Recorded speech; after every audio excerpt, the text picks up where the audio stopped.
There was a time when the holiest moment of your week cost nothing. No ticket, no fog machine, no colored lights, no countdown clock on a giant screen. It happened in your own living room, and the only light came from a single candle. 15 traditions held the American family together inside its own four walls. Today, an entire industry sells you a version of them for $50 and a light show.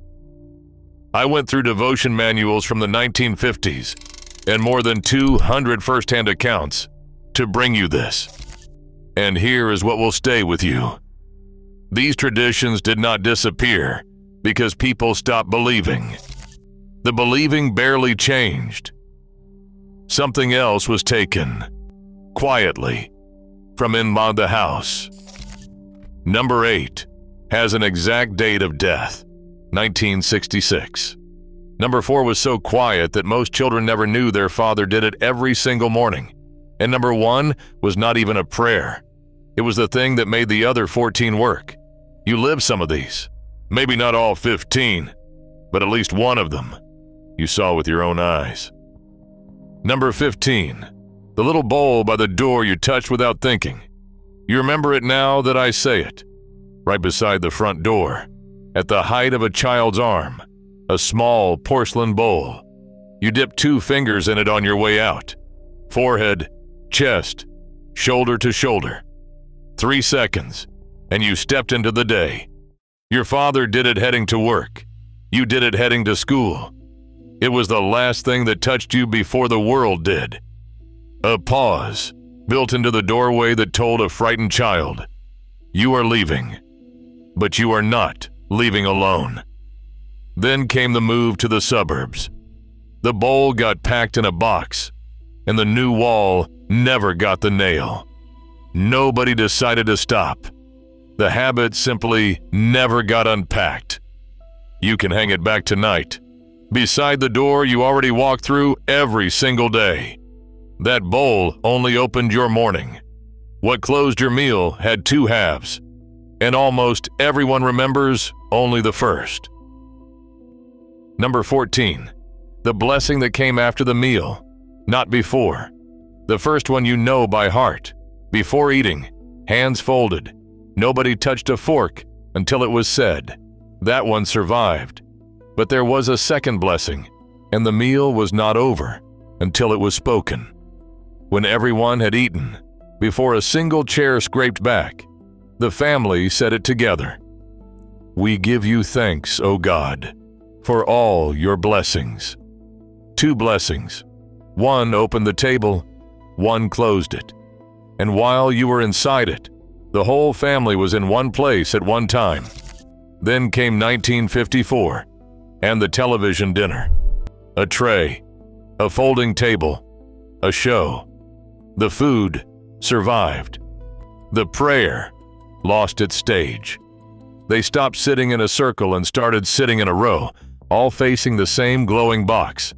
Bringing it back asks only 10 seconds at the table where you already sit. Number 13, the bedtime prayer you can still recite, except you only know half of it. Say the first words and they rise on their own. Now I lay me down to sleep. I pray the Lord my soul to keep. You learned it before you could read. But that was the skeleton. The prayer kept going. 4 corners to my bed, 4 angels round my head. For a child afraid of the dark, the bed was not alone. Every corner had a name, standing guard. You learned it from your mother's voice, the same way she did, passed down for nearly 200 years. Then one line began to frighten more than it comforted. If I should die before I wake. Families trimmed it, and the 4 angels went out with it. The skeleton stayed. The arms that held the child did not. You can give them back tonight, in a gentler form. May angels watch me through the night, and wake me with the morning light. That prayer, the mother taught. But there was a book in that house only one person opened, and it was never her. Number 12, the Bible they read cover to cover in 1 year. And the one who opened that book was the father, the man who maybe didn't talk much, who came home tired from the factory or the field, carried a duty nobody questioned. The house had to hear the word every day, a short passage in the morning or at night. And many families set a goal that sounds impossible today. The whole Bible, Genesis to Revelation, in a single year, 5 verses before bed, 7 days straight. That was the discipline. Then the American Evening changed owners. Television claimed the exact hour that book used to open, so the Bible moved from the table to the shelf. But listen to this slowly, because it matters.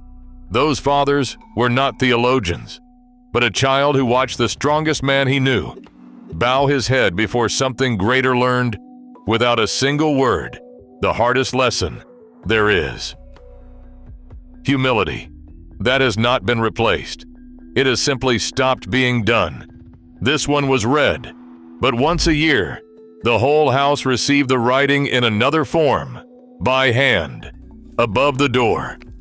And number 11 will feel like another century. Number 11. The chalk letters above the door. Walk through a neighborhood in January of 1950, and you saw it above the doors. White chalk. 20. A cross. C. M. B. Another cross. 50. To a stranger. A code. To that family. A whole sentence. Christus mansionem benedicat. May Christ bless this house. The 3 letters were also the names of the 3 kings. Casper, Melchior, Balthazar. It happened on the 6th of January, the Feast of the Kings. The chalk was blessed at Mass. The door frame marked while the family prayed. Then every room sprinkled with holy water.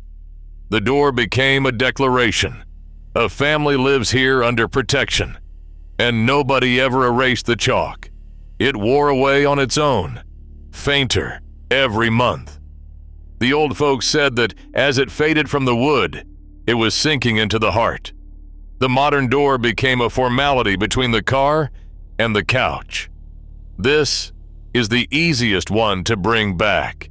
Chalk, the 6th of January. One short prayer. That blessed the house once a year. The next one sanctified the entire day, and you didn't need to be a monk. Number 10. The holy hours in a kitchen. We assume the liturgy of the hours belongs to monasteries, and yet, in 1950, there were American kitchens that sounded like a convent. The family prayed at fixed hours. At dawn, after supper, before bed. The same structure as the monks. A hymn, some psalms, the Lord's Prayer, and at the end, Lord, now you let your servant go in peace. The day was not interrupted for prayer. The day was built on it.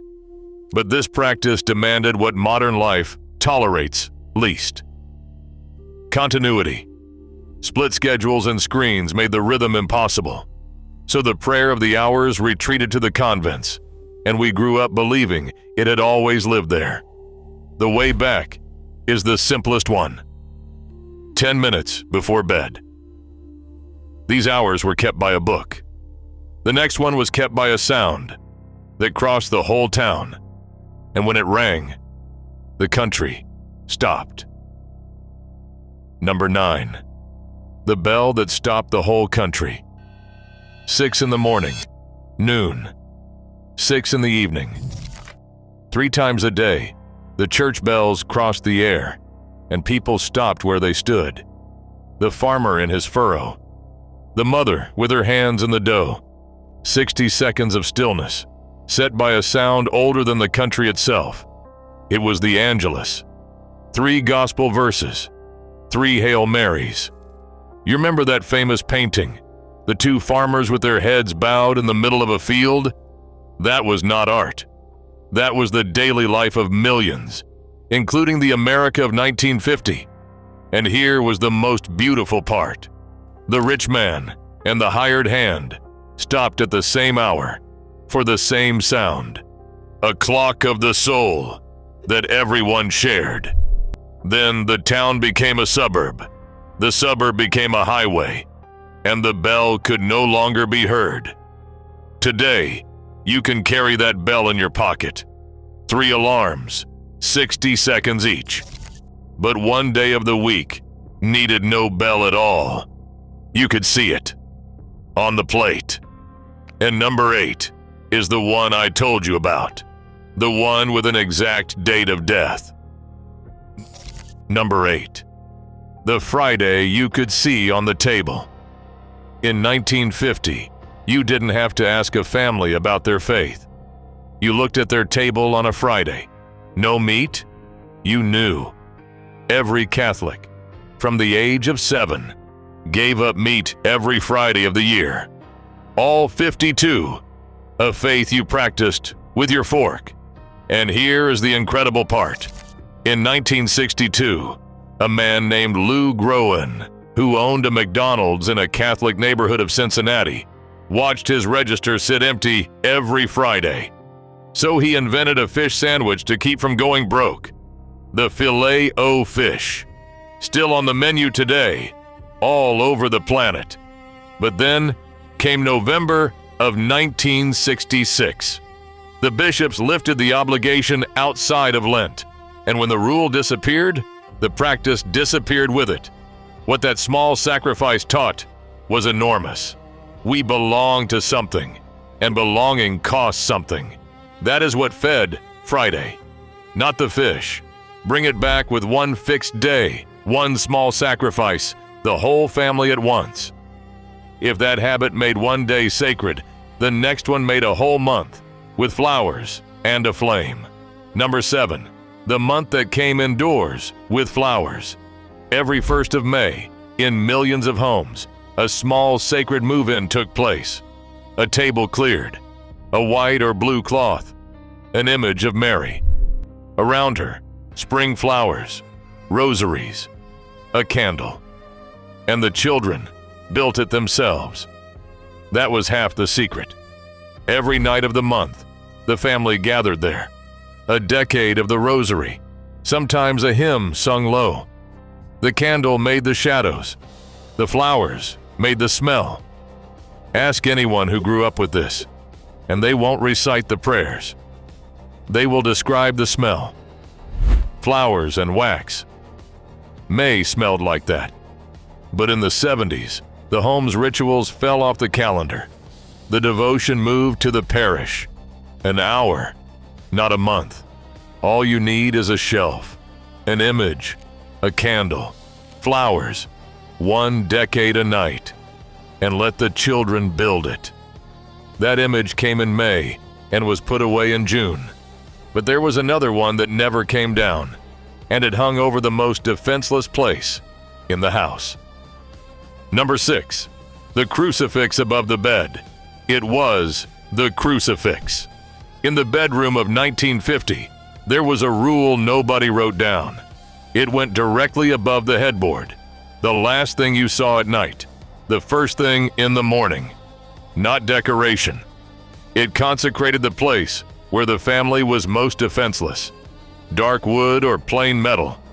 For a child, it was the last face he saw before closing his eyes. In the dark, you are not alone. And here is a detail that stayed with me. When a miner went down into the pit, he took the crucifix off the wall, kissed it, and laid it on his pillow until he came back. The empty bed stayed protected, a promise to return. Then, the bedroom changed owners, posters, then the television, then the screen that sleeps 6 inches from your head. So the last image of the day stopped protecting you. Now it stimulates you, alarms you, sells to you. Bringing it back costs a single nail. That wall used to say, "Here is where the noise of the world ends." But there was one morning a year when a child woke up as the star of the house. and it was not his birthday. Number 5. The day your name was a holiday. Imagine coming down to breakfast and finding the table decorated. A small gift beside your plate. No chores today. The family sings to you, and it is not your birthday. It is your Saint's Day. In 1950, every child had 2 celebrations, one for his age, one for his name. Because names came from the calendar of the saints, every child carried the name of a real person who had lived, struggled, and won. That day, the family told him that story. A boy named Joseph wasn't carrying a word. He was carrying a companion. But names changed their source, chosen for the sound, for fashion, for movie characters. So the Saint's Day was left with no saint, and the birthday claimed all of childhood. This celebration didn't honor what the child was. It honored what he could become. A 5-minute search brings it back. The saint, the date, a dinner, a story. The Saint's Day was celebrated out in the open. Number 4 was the exact opposite. So quiet that, like I told you, most children never knew their father did it every morning. Number 4, the candles that prayed for you. This happened before you existed in the day. In the early morning, while the house slept, the father came down to a corner with a small table and a row of candles. Each one wore a handwritten label, one name per child. He lit them, one by one. With each flame, a name spoken under his breath, and behind the name, an intention.